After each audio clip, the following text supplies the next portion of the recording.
Hiya. Hiya. Hi Jennifer. Hiya. Have you both got your assessment cards? Yeah, I do actually, yeah.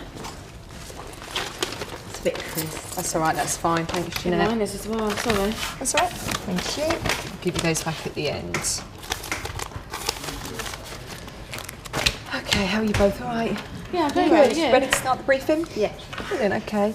Just some introductions for you. I know you both. My name's Tina, senior crew member, and I'll be working as the number one today. You both met each other before? Yeah, we flew yesterday actually. Okay. Just to let you know who the flight crew are. They are over there. I'll introduce you to them shortly. But Captain Robert Corrigan and First Officer Frank Lloyd. Okay. The aircraft registration. Let's have a look. We're on Juliet Romeo, which is 700. And we're going to Faro, so Luton Faro, Faro Luton. And it's the EZY 2021 and 2022. Scheduled time of departure is 19:25. Arriving at Faro at 2200. Departing Faro at 22:30. Back in at 01:25. And that is an on-time slot. So we're all running on time at the minute. Passenger figures are estimated 126 outbound, 132 plus 2 inbound. Weather conditions are good en route. And working positions, Jennifer, I've put you as a number 2. Okay. And Jeanette, you're the number 3. Okay. Yep. Okay. Can I just make sure that you've both read your notices to crew and all signed up in the book? I've done. Yeah, you read your memos? Yeah. Yeah. Okay. Checked your drop files. Good. You've both got your calculator, tongs, money pouch, ID, high-vis jackets, cabin crew manuals, and passports. Good. And you've both signed in on the computer. Yes, I did. Brilliant. What we'll do is we'll start off with some SEP and then first aid questions. Yeah. What we're going to do is we're just going to do a scenario between the three of us and we'll just talk through what we'd actually do.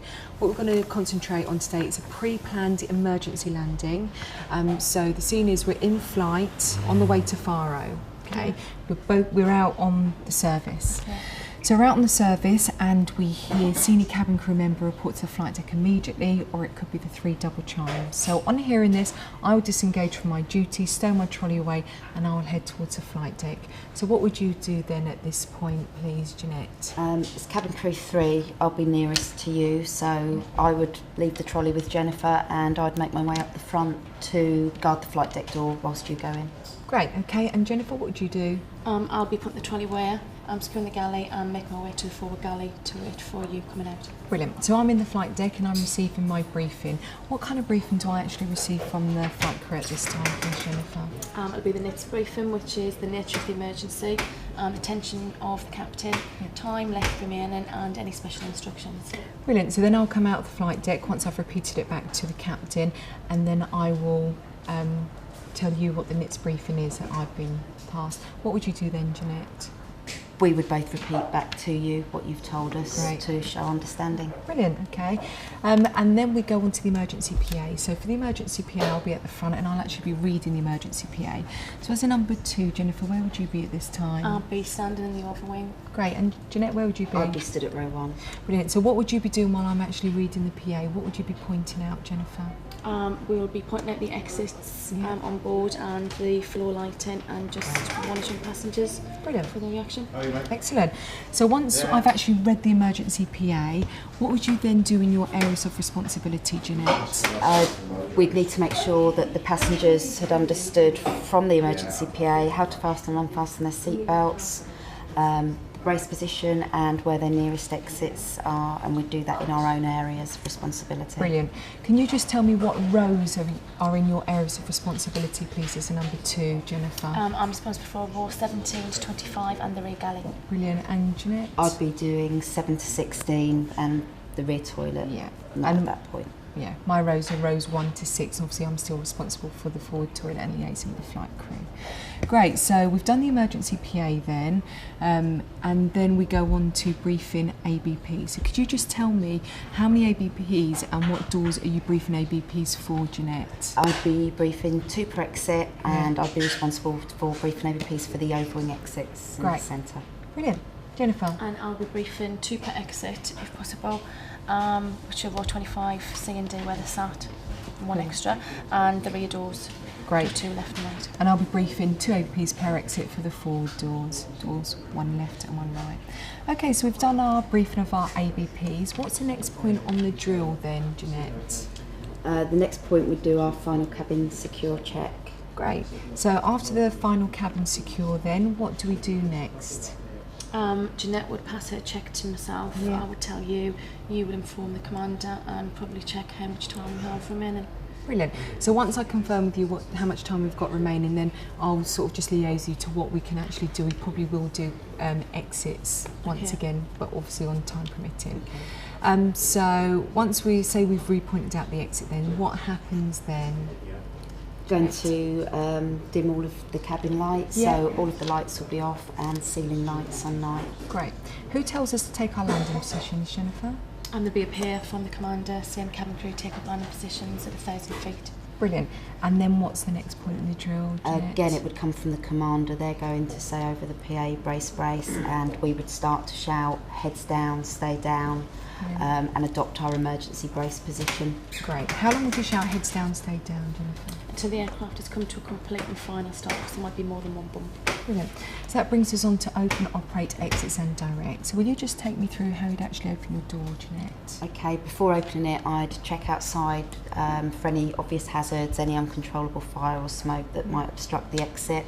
I'd make sure the girt bar was still engaged in the floor brackets, and then I'd open the door, and as I opened the door, I'd pull the red manual inflation handle to assist in case the slide didn't inflate automatically. Great. What if the slide didn't inflate, Jennifer? What would you do? After trying the handle, I would then block my exit and then redirect passengers to probably Jeanette's door or maybe the overwing exits.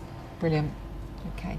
Then once everyone's off the aircraft, obviously we want to evacuate ourselves, take any emergency equipment that we can with us, megaphone, torch, etc.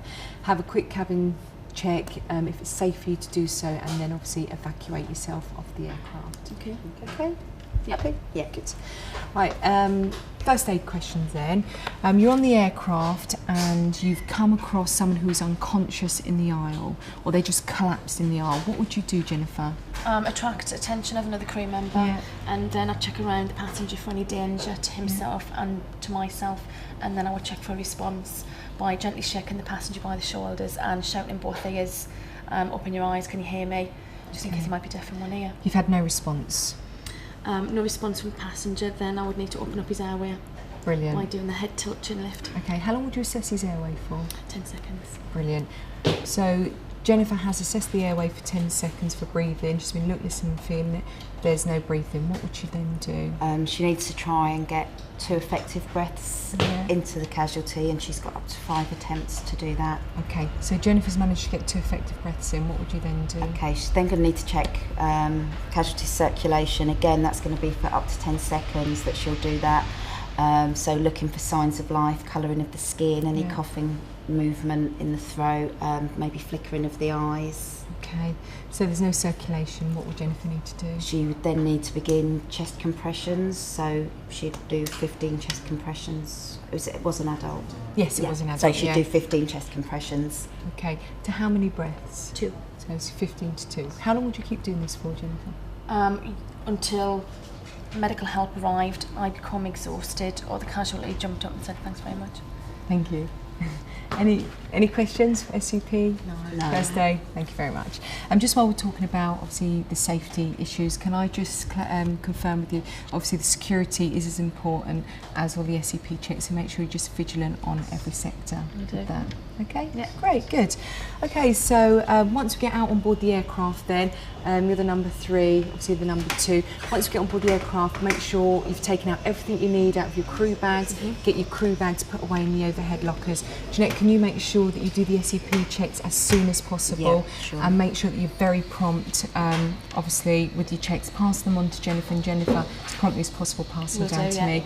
Until I get those checks, obviously, we can't board the passengers. I'll be liaising with the captain. So as soon as all the checks are completed, we'll get all the passengers on board. So boarding positions, Jeanette, just have some extension seat belts, so when you're at the overwing you can start strapping the infants in as they're getting on board. Just remember, hand baggage, let's get as much of it put away as possible on boarding, and remember your restricted seats. Okay. Okay, so once passengers get on board, then we'll get them sat down as soon as possible. I'll ding the call bell, Jeanette, if you come down the front, and then I can do a head count, and then at that point I'll confirm how many passengers are on board the aircraft. Okay, so if you let Jennifer know the actual figures of the head count for me, brilliant. Jennifer, obviously when you get on board, just make sure you have everything you need for the flight. It's hot meals this evening for the crew, and make sure that there's plenty of water on. Make sure you have all your catering supplies and you've checked the water gauges, etc. Fantastic. Anyone vegetarian? No. You vegetarian? No. Okay. Okay, so once the passengers are all on board, as we said, we've done the head count, we'll get the doors closed up and obviously arm the doors on my command. We'll then go into the safety demonstration. So, Jeanette, as a number 3, where will you be for your safety demo? I'll be stood at the overall. Brilliant, I'll be at the front, and Jennifer, you'll be reading the the safety demo. Yeah. Great. Okay. So once we've done the safety demo, we're going to secure the cabin. Remember, your 15 points of cabin secure. Once again, pass the checks down as promptly as possible. So Jeanette, if you pass to Jennifer, and obviously Jennifer to me. As soon as you've secured the cabin, can you sit down, ready for takeoff? Great. Once we're on board, once we've taken off, then we'll do magazine straight away from the front of the aircraft to the rear, and then we'll get out with the service as quickly as possible. It is a level 3 service today, so it is 2 services. One is the standard with the single and double trolley, and the other one is 1 double trolley, and we'll go from row 1 to row 25. And Jeanette, are you happy with us to do that? Yeah, that's and then fine. you can sort out your paperwork at that point then, Jennifer. Okay, brilliant. So just in flight, just observe your passengers. Any call bells go off, please promptly answer the call bells. Remember, check your toilets. How often should we be checking the toilets, Jennifer? 20 minutes. Every 20 minutes. Cabin patrols? Every 10 minutes. Every 10 minutes, and obviously I'll be keeping an eye on the flight crew as well. When seatbelt signs do come on for landing, can we be prompt out in the cabin straight away to secure the cabin, collecting any magazines and rubbish at this point. Once you've given me cabin secure, once again, can you sit down as promptly as possible so I can pass those checks into the captain. Once we get on the ground then, for turnaround, if there's any magazines left in seat pockets, can we take those out? Be very vigilant with your security checks. Any items of lost property, please let me know and I'll give them off to the dispatcher.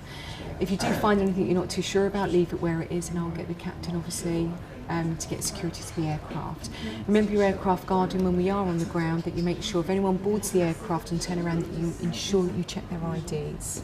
Will do. Yeah, good. So once again, we'll call for passengers once all the checks have been completed and we'll get them on board as promptly as possible, observing the seat restrictions, etc., just as before in the first sector. So on the last sector then, the far road to Luton, we are the last people to use the bar, so we can make sure we fully count them and make sure they're all sealed up, Jennifer, before landing back into Luton. Yeah. Once again, just make sure when the seatbelt signs come on that we promptly get out and secure the cabin. Yeah. Okay, once we're on the ground then at Luton, we need to do the extended security check because we are the last ones to leave the aircraft. Okay. So you're both happy with the extended checks? Absolutely. Great. Remember to pack all your items or belongings with you into your crew bag. We'll come back into the crew room and do a full debrief. Okay. Anything you want to mention during the flight, obviously take a note of it and we can talk about it afterwards. Just remember in flight, if you do have defects, Jennifer, will you keep a running tally of them and let me know? And then I can write it in the book before we leave because the captain will need to sign it. Okay, so if I just let Jennifer know, just let Jennifer know. Across. Yeah, and then I can just write it down as one lot at the end. Any questions at all? No, I think you've covered everything actually. You both look very smart. Obviously, we have got a couple of long flights ahead of us, so make sure you keep up your appearances, obviously, as you go along. Thank you both very much. Thank you. I'll just introduce you to the captain and first officer. This is Captain Robert Corrigan and First Officer Frank Lloyd. Hi. Hello. Ladies, how are you? Right, what have you been talking about this evening? We have spoke about a pre-planned emergency landing, and we've also talked about basic life support and first aid. Okay, any questions for us?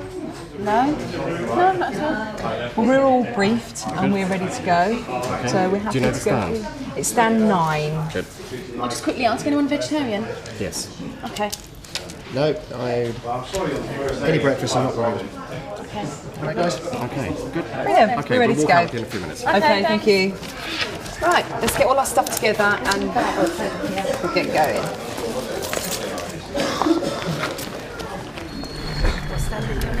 Number 9.